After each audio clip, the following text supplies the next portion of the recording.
না বলছে তুমি বসো, লোকজন আসছে আমাকে রেখে দিচ্ছে, অন্য জনকে দিচ্ছি, আমাকে দেয় না। আমি বলছি আমাকে ওষুধ দাও না জি, কয় টাকা বিল হলো বলো, বলে না আমাকে। তুমি ডাক্তার, নাজির ডাক্তার, চেম্বার আছে ওর। জি ডাক্তার ডাক্তার। জি দাঁত তুলে দিচ্ছে আমাকে, 3 দিন পর আবার ডেকেছে আমাকে, 3 দিন পর আসবে ওয়াশ করবো।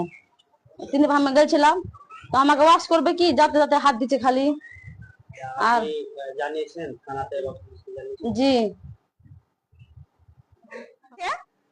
থানাতে কোন আইন পেয়েছে যে বড় লোকের কাগজ লেখা হবে আর গরিবের কাগজ লেখা হবে না? এলা কি আইন?